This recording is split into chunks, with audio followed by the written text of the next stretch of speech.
Queridos irmãos, queridas irmãs, hoje nós estamos aqui reunidos para falarmos um pouco sobre o estrago que foi feito na Igreja nesses 10 anos desse falso pontificado de Francisco. Então nós queremos falar sobre isso, mas também mostrar para as pessoas como nós podemos analisar os acontecimentos e discernir as coisas segundo aquilo que nos ensina a Igreja, segundo aquilo que nos ensina a Palavra de Deus. Porque de fato há muitas pessoas que dizem assim, que nós não podemos julgar ninguém. Então as pessoas ficam presas nisso. Não, eu não julgo ninguém e para nisso. E de fato, o Evangelho nos pede para não julgarmos. Quando Jesus diz, não julgueis e não sereis julgados. Mas existe uma diferença entre julgar e discernir. Então quer dizer que a própria virtude da prudência, que é uma virtude cardeal, nos manda discernir as coisas. E a obrigação de todas as pessoas que têm inteligência, segundo a nossa inteligência, a juntar todos os elementos para discernir cada coisa. Então por que nós temos obrigação de discernir e não podemos julgar? Porque existe uma diferença entre julgar e discernir. Julgar pertence a Deus. Discernir pertence a cada pessoa que tem inteligência. De tal forma que o nosso discernimento deve nos mover para as nossas atitudes. E, no entanto, nós nos abstemos de julgar. Então, dando um exemplo mais simples, seria assim. Se eu não tenho elemento nenhum, e eu simplesmente olho para aquela pessoa e penso, essa pessoa não é boa, essa pessoa é mentirosa, essa pessoa está fazendo coisas com hipocrisia, então eu estou julgando. Ali eu estou julgando, porque eu não tenho elemento objetivo. Eu simplesmente estou me levando por coisas subjetivas, coisas que não têm prova, ou coisas que não têm um argumento, que não têm uma solidez. Agora, quando você vai pelas coisas objetivas, então você vai discernindo. Então aqui que está a diferença. Então, na nossa vida espiritual, nós não temos nada que ver com a vida das pessoas. Nós temos que encontrar as coisas objetivas e as verdades objetivas que nos levam a Deus. Porque Cristo é o caminho, a verdade e a vida. E se nós temos os elementos objetivos para encontrar a verdade e para discernir todas as coisas para o nosso caminho espiritual, isso é suficiente. E nós evitamos com isso muito desgaste, muita perda e mesmo a nossa condenação eterna. Porque há pessoas que vão para o inferno somente porque julgam, porque condenam, porque pecam constantemente contra o 8º mandamento, que é o mandamento de Deus, de não dar falso testemunho, de não mentir, e as pessoas mentindo, caluniando, sempre difamando, vão com certeza para o inferno se elas não se arrependem e não fazem a devida reparação disso. Então veja que é interessante nós partirmos desses conceitos, porque aí todas as coisas ficam claras. Então quando nós estamos falando aqui de Francisco, nós sempre deixamos bem claro para as pessoas duas coisas. Primeiro, que nós não estamos criticando um Papa. Um Papa não se critica, um Papa não se desobedece, um Papa a gente não faz oposição. Nós estamos simplesmente mostrando para as pessoas argumentos objetivos da fé, da doutrina, para discernirmos quem é esse Senhor que se apresenta como Papa e o que ele está fazendo e levando as pessoas a fazer. Então aqui é discernimento. Eu quero saber quais são os elementos objetivos do problema que envolve essa pessoa e os outros elementos dessa atual hierarquia que se apresenta como católica. Que na verdade não é uma hierarquia católica. Então aqui são elementos objetivos. Então primeira coisa, não falamos mal da pessoa. Segunda coisa, não falamos mal de um Papa. Simplesmente ajudamos as pessoas a discernir que esse indivíduo não é Papa, não é hierarquia nenhuma da Igreja Católica e não tem poder sobre nossas almas. Essa que é a questão, porque um Papa tem poder sobre nossas almas. Nós devemos nos submeter a um Papa. Isso é necessário para a nossa salvação. E ele não tem vínculo com nenhum batizado. Então, se nós entendemos isso, tudo fica mais fácil. Porque os assuntos são difíceis, as coisas são realmente complicadas e nós precisamos dessa noção, dessa base. Por isso que nós não viemos aqui somente para dar informações. Nós procuramos dar também esses conceitos, que são os princípios da fé, da moral católica. Porque há muitas pessoas que fazem divulgação disso ou daquilo. Informação as pessoas encontram facilmente, mas dificilmente as pessoas encontram hoje em dia esses elementos que são os princípios fundamentais para você discernir as coisas. E assim que a gente faz uma direção espiritual, assim que a gente entende se uma coisa é boa ou ruim, assim que a gente entende se em tal momento nós devemos tomar tal atitude ou não, é tudo a partir desse discernimento. Então eu faço também uma citação aqui do livro de Daniel, que inclusive é uma das leituras desse tempo da Quaresma, que é algo muito bonito, quando nós lemos ali que uma mulher casada chamada Susana estava preparando-se para tomar um banho no quintal da sua casa. E naquele momento entraram para abusar dela 2 velhos, e esses 2 velhos, conjuminados entre si, já queriam colocá-la sob pressão, sob chantagem. E eles disseram: olha, você tem agora relação conosco e nós não vamos falar nada de você. Agora, se você não aceita, nós estamos prontos agora para dar testemunho que você estava aqui com o rapaz e nós vamos te acusar diante do povo. Porque eles eram 2 juízes do povo. Então, quer dizer, eram figuras da autoridade. Então, esses 2 velhos são interessantes ali no contexto bíblico, porque especialmente o livro de Daniel é um livro que nos mostra como funciona o poder sapiencial, que é essa lógica da sabedoria que vem de Deus para iluminar o poder temporal e também o poder sacerdotal, que são os 3 poderes que regem uma sociedade. Não importa que seja cristã, sempre vai existir isso aí. Agora, quando a autoridade fica caduca, quer dizer que fica decadente, que ela perde esse vínculo com a sabedoria, então aquela autoridade contaminada e pecadora corrompe toda a sociedade. Então é por isso que é interessante essa leitura do livro de Daniel, para nós também partirmos para a análise dos problemas e discernirmos as coisas segundo aquilo que Deus nos ensina a discernir. Porque esses 2 homens, de fato, não conseguiram tocar na mulher. Ela começou a gritar e eles saíram gritando mais alto que ela, dizendo: acabamos de ver sair daqui correndo um homem, um jovem que estava tendo relação com ela. A mulher era casada, todos ficaram envergonhados porque diziam: olha, essa mulher ela nunca teve nada com ninguém, ela é tão digna, era considerada tão santa. E de fato agora são 2 testemunhas e pior, são testemunhas de peso, que eram pessoas honradas com o cargo de juízo daquela sociedade. Então o que aconteceu? Fizeram um julgamento, ela foi condenada. Ela estava condenada à morte por adultério. E assim a lei estava para ser aplicada. Então você percebe como é que a lei também depende da sabedoria? Porque a lei pode ser injusta. A lei pode matar alguém que não é digno da morte. Então, no momento em que ela era condenada, aparece Daniel e diz: eu sou inocente do sangue dessa mulher. E Daniel, sozinho, como jovem, julga os 2 velhos, põe eles separados, vê que os testemunhos deles não batem e mostra para todos que eles estavam mentindo. Então é interessante o processo disso, porque ali você vai ver que a juventude de Daniel indica que a sabedoria não tem idade, ela vem de Deus. Ao mesmo tempo, ele sozinho, julgando os 2, mostra que a força de Deus é maior do que o número, maior do que o poder das coisas da terra. E ao mesmo tempo, nós vemos que essa sabedoria que ele teve de discernir, veja bem o termo, de discernir a verdade no meio daquele acontecimento ali, foi causa de justiça. Porque aquela mulher, injustamente condenada, foi absolvida. Veja como é bonito isso.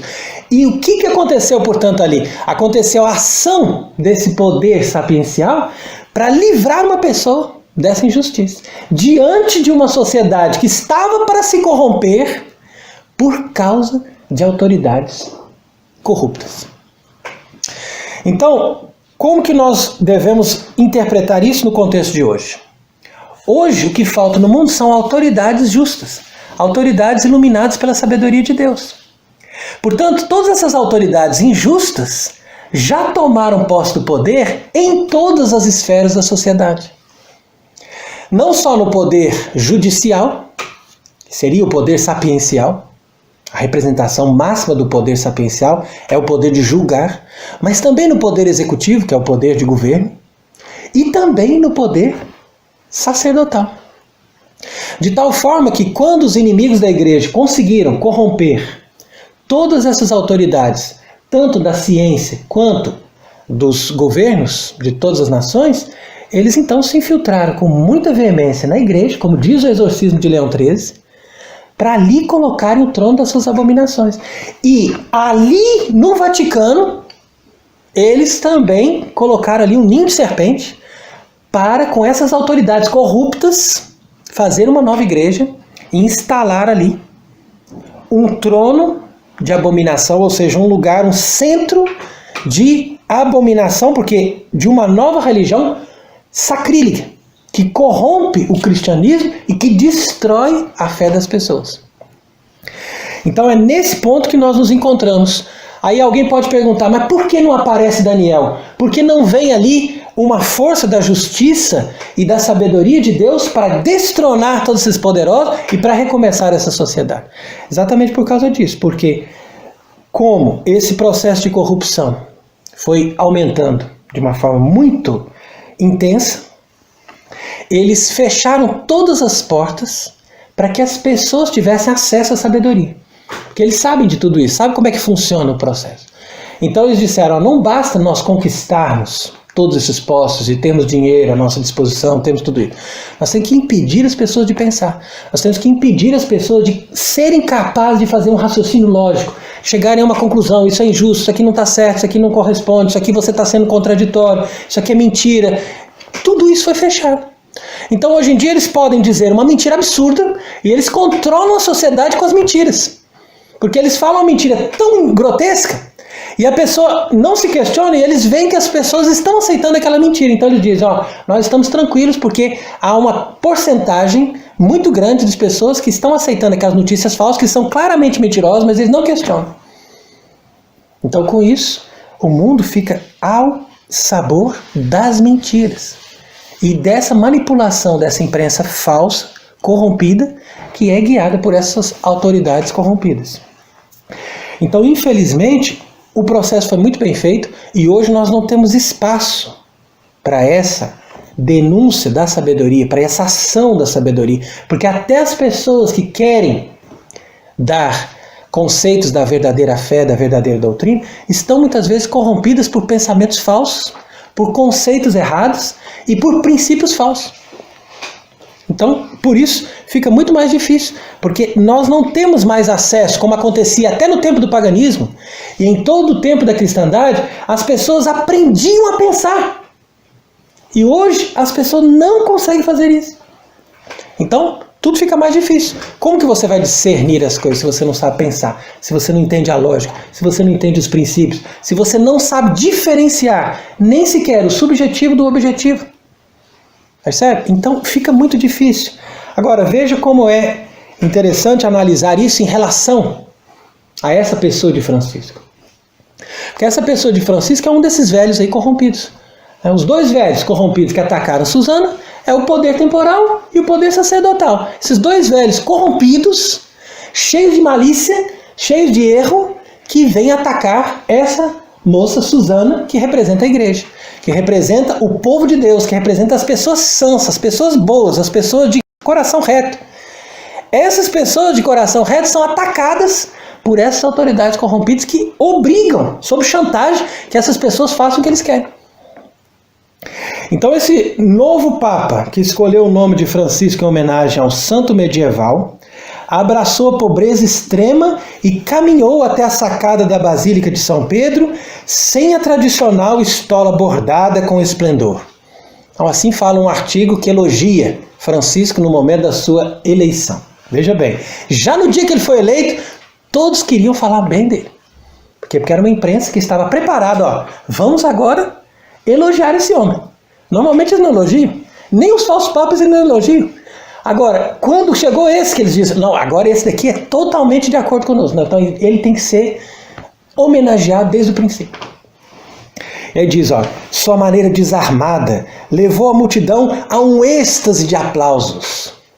Como na verdade nem tinha multidão ali, o pessoal nem estava empolgado com isso. Na manhã seguinte, Francisco apareceu no balcão para pagar a sua conta pessoalmente lá na casa dos cardeais. Quer dizer, olha como ele é humilde, olha como ele é gentil, olha como é que ele é honesto, né? Vai pagar a conta. Não, eu sou o Papa agora, mas não tem problema, quanto que é aí, vamos pagar. Depois ele ligou para o seu jornaleiro em Buenos Aires, ó, não precisa mais entregar o jornal não, que eu vou ficar por aqui mesmo.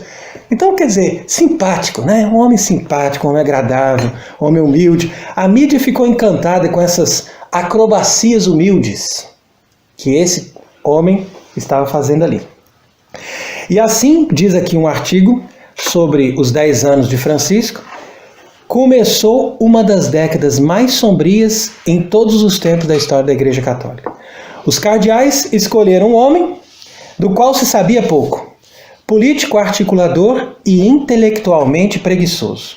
Mas isso não é o pior. A verdade, obscurecida pela grande mídia, é que o próprio Francisco, tanto antes quanto depois da sua eleição, capacitou e protegeu o clero predatório e seus cúmplices. Então aqui que vem o ponto. Então essas pessoas aqui, como desse artigo que nós colocamos na descrição aí, eles estão denunciando. Isso aqui não são pessoas que pensam como nós, não. São pessoas que vão à missa nova, que colaboram, que estão ali no contexto da igreja moderna. Mas eles estão vendo que não é possível mais suportar. Porque tudo está vindo à tona. Jesus está dizendo, nada de escondido não vai deixar de ser revelado. Então ele capacitou e protegeu o clero predatório e seus cúmplices. E aqui não é uma questão subjetiva, é uma questão mais que objetiva, é crime. Não é uma questão de uma fraqueza pessoal, que a pessoa não consegue se conter, que a pessoa tem uma tendência assim ou assim. Isso é problema dela, ela que se confesse. Agora, quando a pessoa vai se tornar um predador de crianças, esse é caso de polícia. Isso é caso de cadeia, não é caso de pensar se ele pode ou não pode trabalhar como religioso, não. Isso é muito mais grave. Então aqui diz o artigo que havia um homem na varanda com Francisco quando ele foi eleito. Esse homem que vocês podem ver aí na imagem é o cardeal Daniels, agora já morto. Esse homem é culpado de encobrir um abuso incestuoso de um menor e ele trabalhou junto com essa máfia de San Gallen, que era formada por cardeais liberais, para fazer esse lobby para a eleição de Bergoglio já em 2005. Ali eles não conseguiram, porque como a gente sempre explica, dentro da igreja moderna existem duas camadas. Então, existe isso em todos os sistemas revolucionários. A camada conservadora e a camada liberal. A camada mais agressiva, mais comunista, mais voltada para o erro. Por quê? Porque normalmente há homens sensatos que se corrompem com a revolução. Esses viram conservadores.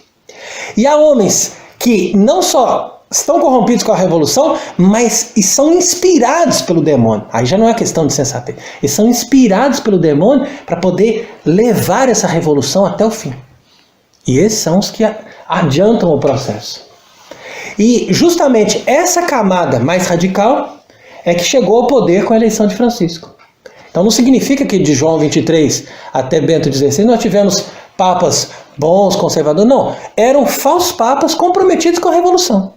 Mas a diferença deles é que eles estavam trabalhando com homens sensatos. E os homens sensatos estavam com eles sem conseguir ver os princípios dos erros, mas pelo menos vendo uma certa lógica naquele processo que eles estavam fazendo, que é o Vaticano II, a Missa Nova e tudo isso aí. Agora, quando chega a camada radical, a camada agressiva, as pessoas sensatas reagem. E é por isso que essas pessoas estão reagindo. E outros cardeais estão reagindo. Veja, por exemplo, o caso do cardeal Pell, que viu ali, que observou que o cardeal Daniels estava junto de Bergoglio. E esse cardeal Pell que denunciou isso. Só que depois voltaram contra ele a acusação, e o cardeal Pell então sofreu essa acusação de que ele teria abusado de alguém, depois saiu desse processo, ficou na cadeia, saiu desse processo, livre, inocente, mas com certeza muito desgastado moralmente por causa disso, e em seguida morreu. Faleceu aí na época dos funerais de Bento XVI. Então você vai vendo que as pessoas sensatas estão morrendo, estão sendo perseguidas, estão morrendo. E as pessoas que são conjuminadas com todas essas falcatruas e todos esses crimes estão prevalecendo.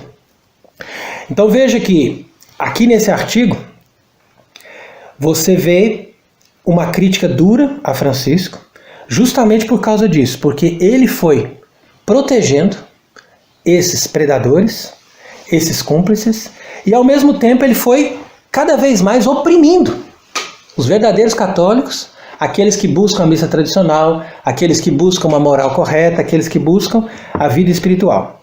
E ele diz ainda nesse artigo: a obstinação de Francisco em suprimir essa antiga liturgia está chocando até mesmo os bispos liberais. Interessante isso, porque tem bispos liberais que veem que a missa tradicional é um direito das pessoas, que não tem problema. Por que perseguir tanto? Então tem bispos liberais lá nos Estados Unidos que estão reclamando, falando assim, mas eu sou obrigado a perseguir esse padre que quer celebrar a missa tradicional, porque Francisco não deixa, ele não permite que essas coisas aconteçam aqui. Ele quer saber um por um quem que está celebrando essa missa, e ele tem que dar autorização pessoalmente para essa pessoa, para saber se essa pessoa está em consonância com a doutrina dele. Porque é claro que eles sabem, esses nossos inimigos sabem, que a missa tradicional em si não é um problema, mas o problema é a doutrina que vai junto. Então, se a pessoa começa a celebrar essa missa tradicional, ela vai, se eu tiver realmente abertura ao Espírito Santo, pelo menos, ela vai começar a perceber certas coisas. Vai perceber a diferença das duas igrejas, quando ela celebra as duas missas. Foi o que aconteceu comigo. Eu celebrei essas duas missas durante 3 anos. Depois de 3 anos, falei, não celebro mais a missa nova. Por quê? Porque eu não quero mais aderir a essa nova igreja. Então, o processo é um discernimento. A gente é obrigado a fazer isso quando a gente é sincero. Então, veja que é interessante aqui, que hoje nós temos todos os elementos para ver com clareza quais são os frutos do Vaticano II e quais são os frutos dessa nova igreja. Então, essa é só uma questão da pessoa querer discernir. O cardeal Miller, por exemplo, afirmou sobre Francisco o seguinte, que em vez de apreciar o cheiro das ovelhas, como ele costuma dizer, hipocritamente, ele as golpeia com força. Ele faz essas ovelhas, que são os católicos verdadeiros, sofrerem um verdadeiro martírio. Então, quer dizer que, cada vez mais, nós estamos nos aproximando de um processo de purificação da humanidade que tende a realizar-se com castigos de Deus e com grandes sofrimentos para que nós sejamos purificados dessas falsas autoridades, mesmo em nome da igreja e mesmo em nome da fé. Entretanto, por outro lado, existem sede vacantista, ou seja, pessoas que conseguem ter a noção correta da coisa, que nós estamos sem um Papa verdadeiro, que nós estamos sem uma Igreja Católica verdadeira, que nós estamos sem uma autoridade legítima para nos dar a justiça e nos dar a verdadeira sociedade como Cristo pediu. Mas essas pessoas, por ironia, porque parece assim realmente uma brincadeira, eles fazem guerra quando você fala da possibilidade que a Igreja tem de eleger um Papa verdadeiro. Então, realmente, isso é muito interessante de observar. Por que eles querem impedir que a Igreja Católica tenha um Papa verdadeiro? Aqui vem um outro processo de discernimento. Então, quer dizer que não basta a pessoa se tornar sede vacantista, ou seja, romper com essas autoridades falsas. Mas é preciso que a pessoa esteja focada na solução do problema. Que a solução do problema não é simplesmente a constatação de que Bergoglio é um impostor. Mas a solução do problema é o esforço que a Igreja Católica deve fazer, segundo a própria doutrina católica nos ensina, para que através de uma hierarquia legítima, ou seja, de bispos verdadeiros, a igreja possa eleger um papa. Então é isso que nós estamos defendendo também. Porque a igreja pode e deve eleger um papa. E esse papa, sendo válido, ou seja, sendo eleito segundo os critérios da igreja, é ele que vai dar a possibilidade, com a graça de Deus, obviamente, de virar o jogo e resolver essa situação.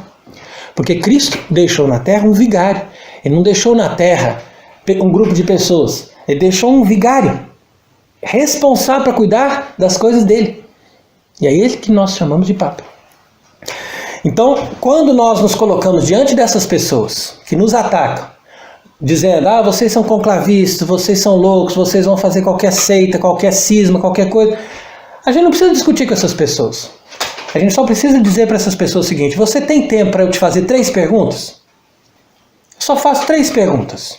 Não, pois não, pode fazer as 3 perguntas. Primeira pergunta: hoje, nesse dia de hoje, nós temos um Papa?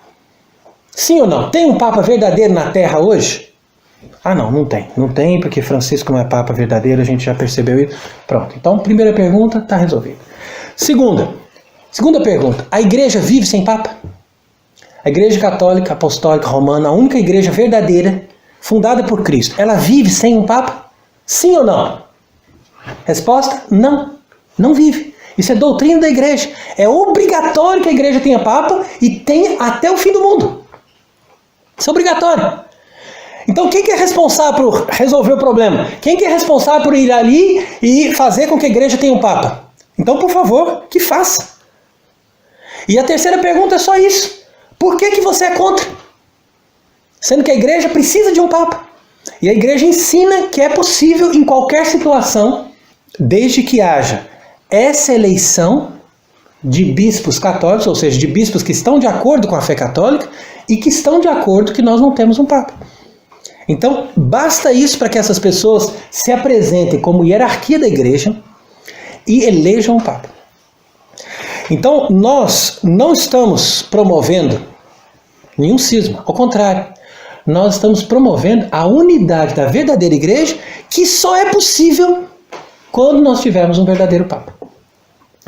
Então, na medida que as pessoas nos atacarem com esse tipo de argumento, você só faça essas 3 perguntas e não se preocupe com mais nada. Porque só é católico aquele que deseja ter um Papa e deseja se submeter a ele. As pessoas que não têm isso não são católicos. Eles são cismáticos ou heréticos. Se eles pregam doutrinas falsas, eles são heréticos. Agora, se eles não pregam doutrinas falsas, mas estão contra o Papa ou contra a possibilidade de ter um Papa, por isso mesmo eles já são cismáticos e já estão fora da igreja. Então, nós não temos que nos preocupar com quem está fora da igreja. Nós temos que procurar defender a igreja. E isso nos basta. Porque é só isso que Deus nos pede. Nós não temos que resolver os problemas do mundo. Nós não somos convidados a resolver todas as situações difíceis do mundo. Nós temos simplesmente que dar condição àqueles católicos verdadeiros, batizados, que são sinceros, que desejam Deus, de terem os sacramentos, de terem uma hierarquia, de terem todas as condições necessárias para se salvar. É só isso. Essa é a nossa missão. O resto, cada um que se vire, porque se a pessoa não aceita Deus ou não aceita a verdade, Deus é que vai julgar no fim da vida da pessoa. Agora, quem quer colaborar para a verdade, para a justiça, é essa pessoa que se apresente. É só isso. E nós, sempre eu repito isso, nós não fazemos guerra contra ninguém. Nós não temos aqui objetivo de atacar pessoas ou fazer problemas ou acusações subjetivas. Jamais. O nosso problema é simplesmente isso, é ajudar a igreja e fazer as coisas pela igreja. Eu também não venho me apresentar aqui como alguém que está ali, não, eu sou o correto, todos têm que me seguir. Muito pelo contrário. Todas as vezes que eu estava errado, eu me converti, eu procurei saber o que era o certo, o que era a verdade e mudei.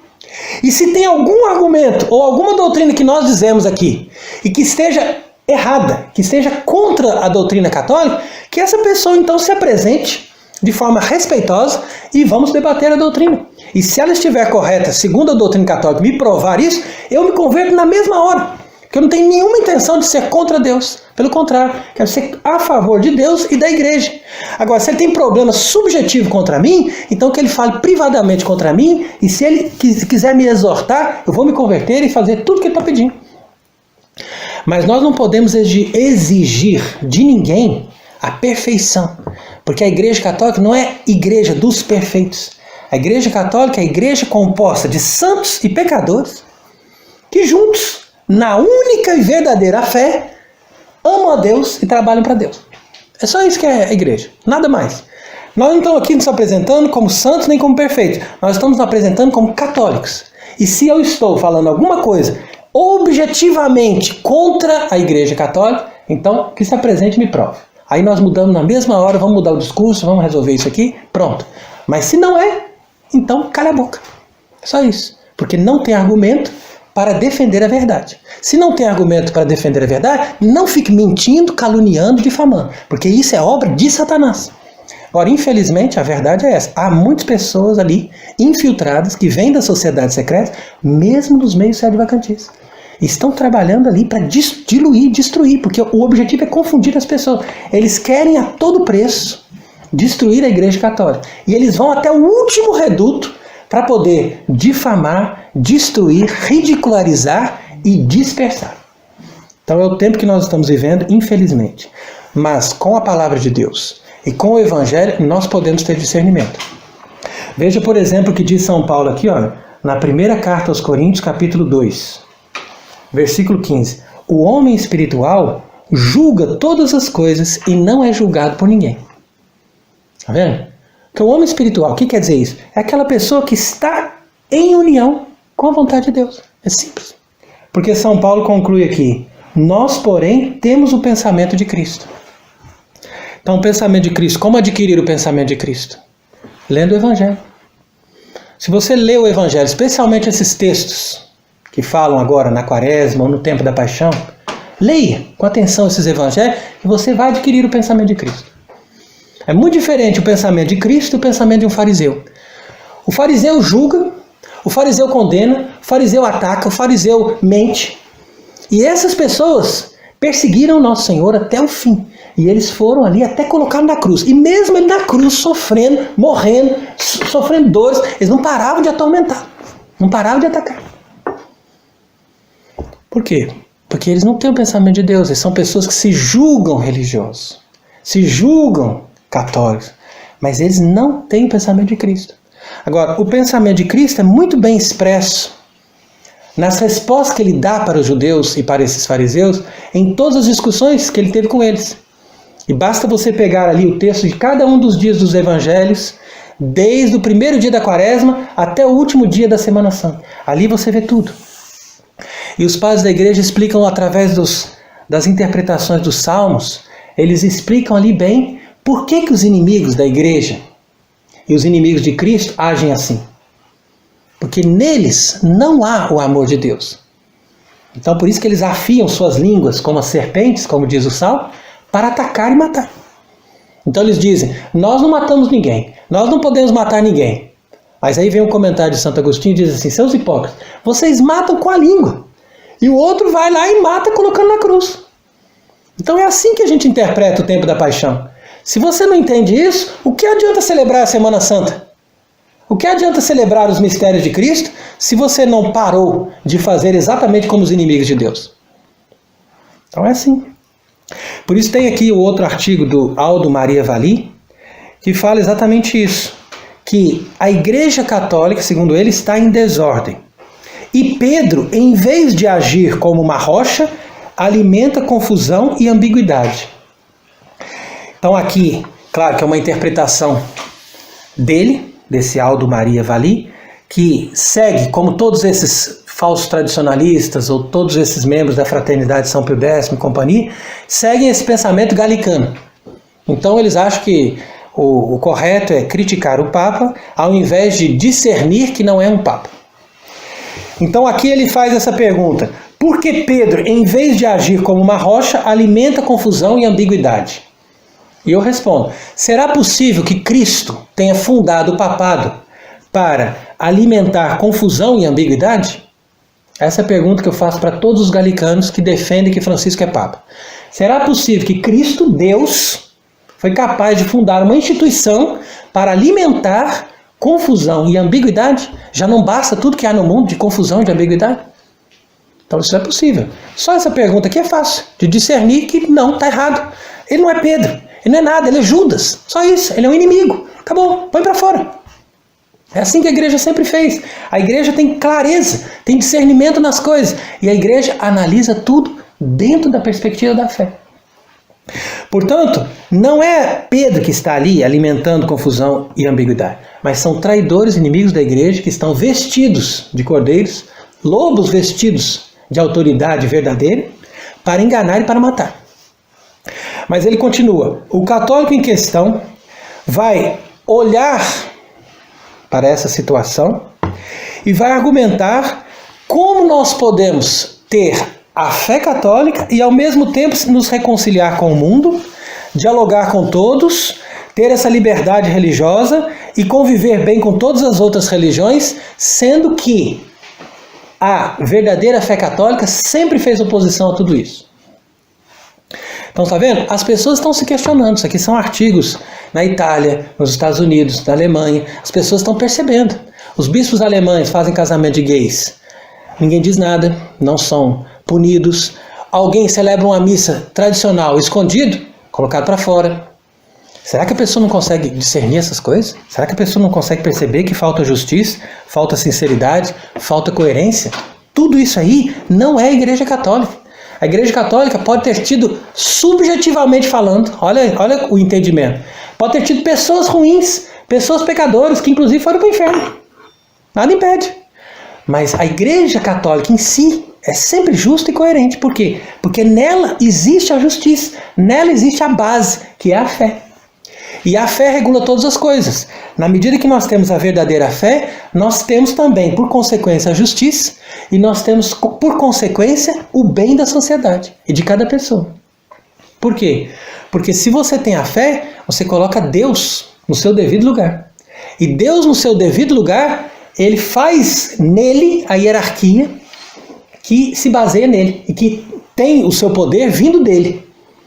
Então esse é o poder de todos os papas. Houve papas que viveram como mendigos, que foram perseguidos, que foram mártires, que foram atormentados de diversas formas. Mas esses papas legítimos, verdadeiros, tinham uma verdadeira autoridade. Por quê? Porque eles não se baseavam no dinheiro e no poder que está no mundo, mas eles se baseavam na verdadeira fé. E a verdadeira fé sempre se impõe, porque a verdade, ela governa todas as coisas. Então, quando você vê que você está sendo atacado, ou que você está sendo perseguido, você pode ter certeza que você está no caminho da verdade.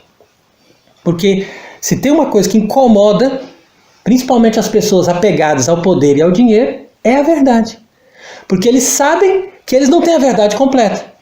Então eles dizem, ele vai me denunciar e eu vou cair do meu trono, eu vou perder o poder, eu vou perder o dinheiro, e aquilo ali vai me prejudicar, então eu tenho que matar. Foi isso que aconteceu com Cristo. Isso que acontece com todos os verdadeiros discípulos de Cristo. Por isso, esse Aldo Valli, ele vai terminar aqui dizendo, o pontificado de Francisco é uma consequência lógica de todo esse processo. Concordo. Apesar de que não é um pontificado. Ele diz aí, ó, diante da revolução, a única solução é a contra-revolução.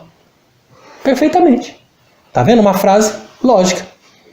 Então, quer dizer, se eles fizeram uma revolução e elegeram um impostor no lugar de um papa, qual que é a solução? Dar uma contra-revolução. Um verdadeiro papa em oposição àquele falso.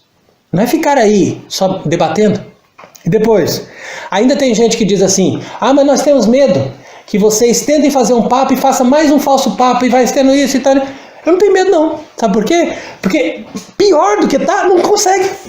Por mais que a gente queira, vamos fazer uma coisa, não vai piorar. Vai fazer qualquer outra coisa, vai dar algum probleminha, mas é impossível que seja pior do que já está.